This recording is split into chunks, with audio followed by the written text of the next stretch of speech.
Najat Vallaud-Belkacem à Grenoble pour sa campagne dans la course au régional. La tête de liste de l'Union de la gauche s'est rendue à la maison pour l'égalité femmes-hommes. Un nouveau préfet pour l'Isère, Laurent Prévost, venu de Nouvelle-Calédonie, a pris ses fonctions aujourd'hui. Et le 11e musée départemental a ouvert ses portes au grand public samedi. Un peu de culture dans ce journal avec les frères Champollion. Bonjour à tous, je suis ravie d'être avec vous pour ce JT du lundi 7 juin. Toutes les heures à partir de 18h, retrouvez l'essentiel de l'actualité du Grand Grenoble. Elles se rapprochent, les élections régionales. Les dimanches 20 et 27 juin, les habitants de l'Auvergne-Rhône-Alpes, comme tous les Français, voteront pour élire leur nouveau président, ou présidente d'ailleurs. Et ce lundi, c'est Najat Vallaud-Belkacem qui faisait campagne en Isère. L'ancienne ministre de l'Éducation s'est déplacée à Grenoble et Échirolles, notamment à la maison pour l'égalité femmes-hommes. C'est bien simple, la liste l'alternative que je tire est une liste de gauche. Voilà, qui dit des choses finalement assez basiques. On est en train de traverser une crise économique considérable post-Covid-19 et donc il va falloir nous relancer, nous ressaisir, c'est-à-dire recréer de l'activité sur notre territoire. On a une politique assumée à l'égard des demandeurs d'emploi parce qu'on considère que c'est notre responsabilité et notamment les jeunes pour lesquels l'entrée sur le marché du travail va être très compliquée dans la crise. Donc une vraie priorité accordée à l'emploi. La deuxième chose qui me paraît importante dans notre programme et disons assez distinctive des programmes des autres, c'est le retour des protections pour les individus. Les habitants de cette région, même quand ils ont de très bas revenus, payent la même chose que les autres. Donc c'est aussi notre liste, la liste du pouvoir d'achat et puis de l'accès à un certain bien-être. Comme je l'ai indiqué, je souhaite faire de la question de l'égalité femmes-hommes la grande cause transversale que je défendrai pendant tout le mandat, pendant les 6 ans qui viennent. Voilà, donc si on prend finalement ce qui fait le quotidien des gens, je pense qu'on est la liste qui apporte le plus de réponses aujourd'hui. Najat Vallaud-Belkacem conduit la liste d'Union de la gauche soutenue par Europe Écologie Les Verts, Génération S, Nouvelle Donne, le Parti Socialiste, le Parti Radical de Gauche, Cap Écologie, le Parti Communiste Français et la France Insoumise. Venu tout droit des îles, le nouveau préfet de l'Isère, Laurent Prévost, a pris ses fonctions aujourd'hui. Il succède à Lionel Beffre après avoir exercé en Haute-Marne, en Martinique, dans le Val-de-Marne et plus récemment en Nouvelle-Calédonie. Laurent Prévost a notamment assuré la direction du cabinet du secrétaire d'État chargé de l'Outre-mer. J'arrive de Nouvelle-Calédonie hier, dimanche, un territoire où j'ai passé 2 ans et qui a connu une très longue période sans Covid. Donc voilà, pour moi, arriver ici dans le contexte sanitaire que connaît la métropole, avec les évolutions en cours, avec cette campagne de vaccination qui progresse, c'est évidemment se remettre dans un contexte dans lequel je vais rapidement me couler. Pour moi, les prochaines semaines vont surtout être l'occasion d'aller à la rencontre du maximum d'interlocuteurs, élus, services de l'État, représentants du monde économique, comme tout nouveau préfet qui prend ses fonctions, mais je trouve que c'est un temps important. Parce que ça permet aux uns et aux autres de faire partager des enjeux, des projets. Et puis moi je vais découvrir l'Isère, je ne connais pas ce département, donc ça va être pour moi l'occasion de découvrir des projets, des acteurs de territoire.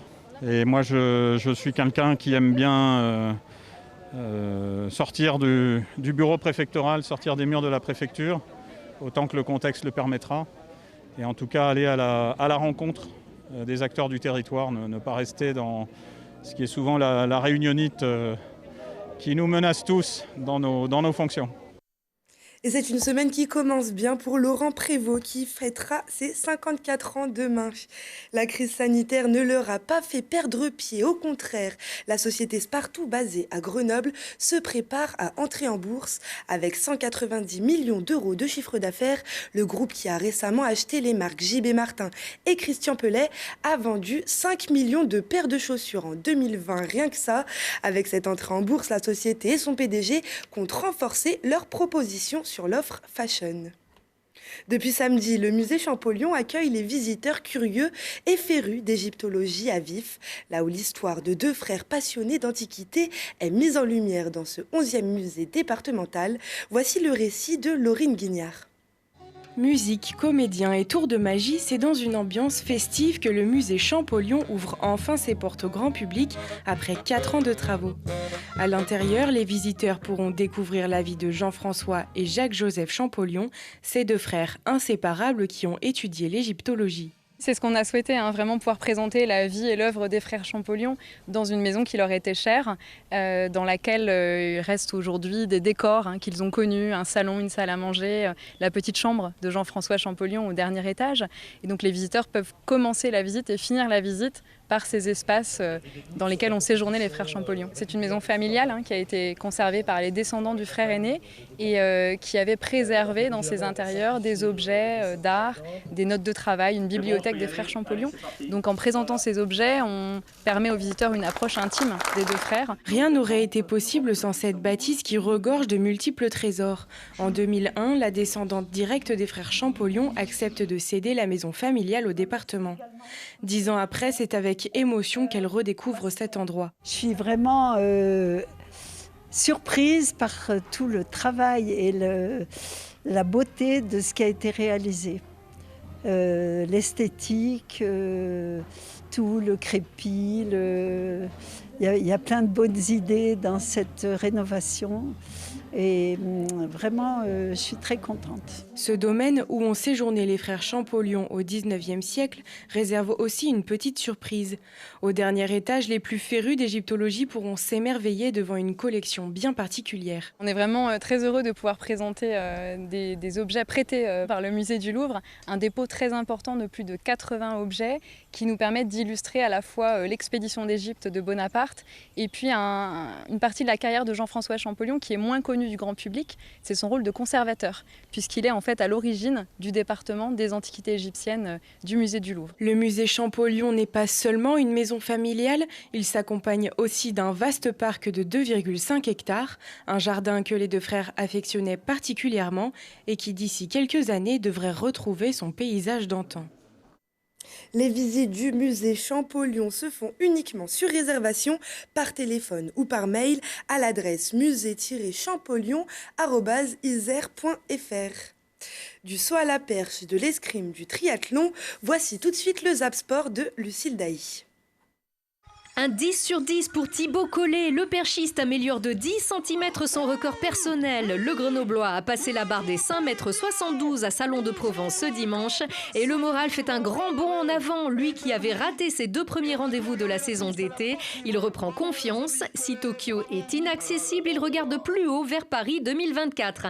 C'était la grande favorite. Elle n'a pas trébuché. La Brésilienne Nathalie Mühlhausen, championne du monde en titre et 4e mondiale, remporte le premier Master de Vaujany face au gratin de l'escrime féminine mondiale. L'épéiste a battu la Française Lorraine Ramby, 4e aux Jeux de Rio. Le Grenoble-Parmentier, organisateur de l'événement, peut se réjouir de la 4e place de sa compétitrice Océane Tahé et de la 6e place d'Alia Luthi. Emma Lovray a terminé 13e. L'Australien Richie Porte remporte le 73e critérium du Dauphiné, une victoire qui récompense la meilleure gestion de course, alors que les favoris se tiennent serrés dans un mouchoir, 1 minute derrière lui. On retiendra la jolie victoire du vétéran Alejandro Valverde, 41 ans, toujours fringant, au sapé en Chartreuse.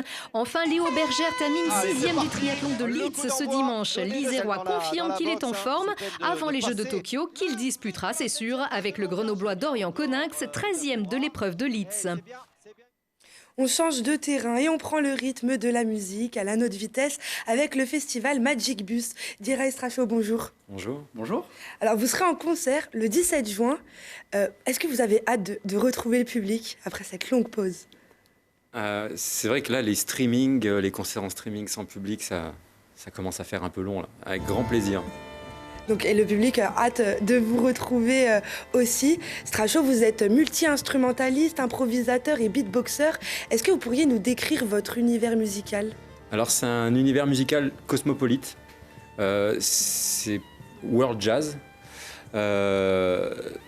J'essaye de rapprocher les cultures et les gens, en fait, dans ma musique. Il y a une grande place à l'improvisation, une trame harmonique qui pourrait aller de l'Orient au Balkan. Et un amour aussi pour les musiques entre guillemets un peu plus contemporaines ou urbaines, brouiller un peu les pistes. J'aime bien sortir les choses de leur élément. C'est comme si je cuisine en fait. et j'aime bien prendre des épices un peu de chaque côté. Où est-ce que vous trouvez toutes vos inspirations? Alors, de ce que j'ai pu écouter durant toute ma vie, mais c'est surtout aussi émotionnellement de ce que j'ai envie d'exprimer.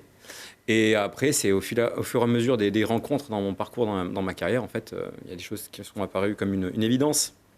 Alors pour le festival Magic Bus à la Nôtre Vitesse, vous serez en concert avec Student Groove Orchestra, que vous dirigez, Dira. C'est un groupe de jeunes musiciens, des étudiants. Est-ce que vous pourriez nous parler un petit peu de ce groupe? Alors ce groupe est jeune, récent, mais très talentueux. Donc ça fait 3 ans qu'on a travaillé, qu'on a développé le projet. Enfin, le principe est simple. Hein. Enfin, on est sur une ligne artistique qui est sensiblement la même que celle de Stracho. Hein. C'est-à-dire, on est sur des esthétiques de groove, donc c'est-à-dire quelque chose de viscéralement fort musicalement, mais très large. Donc, qui va du jazz à la world music, au hip-hop, en passant par la soul. Donc, on a pu travailler sur divers univers, enfin, sur de la soul music, sur du hip-hop, dernièrement sur de la musique africaine. Et là, cette année, avec Stracho, la rencontre se fait naturellement. En plus, on est sur un projet vraiment original et unique parce que là, contrairement aux années précédentes, c'est vraiment de la composition et de l'écriture sur mesure. Alors justement, qu'est-ce que vous allez proposer pour ce festival Magic Bus? Alors, on a la chance d'être avec en coproduction et être en lien notamment avec donc les collègues de Retour de scène, hein, sur cette première scène ouverte à l'ensemble des Grenoblois, en centre-ville, à la Nôtre Vitesse. On est en tête d'affiche en plus pour cette première journée ouverte pour les étudiants, mais aussi pour tout le monde. Et là, on est vraiment sur... comme le disait Stracho, donc c'est lui qui écrit, qui compose la musique, qui pose le squelette, c'est-à-dire sur son univers qui lui est propre. Mais là, la contrainte, si je vous utilise ce mot, l'idée c'était de pouvoir mêler son univers avec le nôtre. Donc on parle vraiment de rencontre et c'est de pouvoir écrire, arranger sur mesure en fonction des profils qu'on a. Et on a de très bons profils de musiciens qui vont de la musique trance en passant par des musiciens qui font du beatbox, avec des gens qui sont issus du conservatoire, avec des gens autodidactes. Et c'est cette alchimie qu'on est en train de créer, donc avec Stracho, avec Vincent Staffan, qui est pas là, mais qui est à la direction musicale, qui est aussi aux arrangements, et c'est lui qui gère aussi les répétitions du groupe. Ça a été une belle opportunité pour ces jeunes musiciens de pouvoir travailler avec un professionnel. C'est eux qui le diront mieux que moi, mais en tout cas, quand on passe en répétition, quand on discute avec les musiciens, on sent l'impatience, on sent cette envie et on sent cette opportunité plus que musicale. Hein. Enfin là, on est vraiment sur une aventure sur mesure et vous le ressentirez sur scène, je pense. Et on espère, on sera présent en tout cas. Comment elle est née cette rencontre en fait? Comment elle est venue cette envie de construire ce projet ensemble? Depuis quand même quelques années déjà avec Dira. Et puis ça s'est fait au détour d'un appel téléphonique et d'une envie de travailler ensemble. En fait, c'est vrai que là, tu as une belle sensation, une belle intuition de me dire qu'est-ce qu'on pourrait faire ensemble. Et je me rappelle d'avoir dit on va se laisser un peu de temps, mais quand on fera quelque chose, on va vraiment y mettre beaucoup d'enthousiasme et de temps et d'énergie. Et donc ça a été assez naturel. Ouais.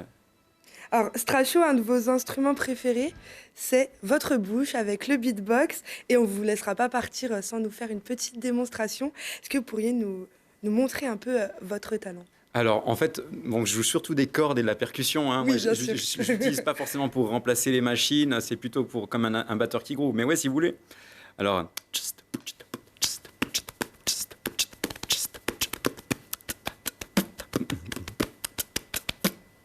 Merci beaucoup à tous les deux d'avoir été avec nous.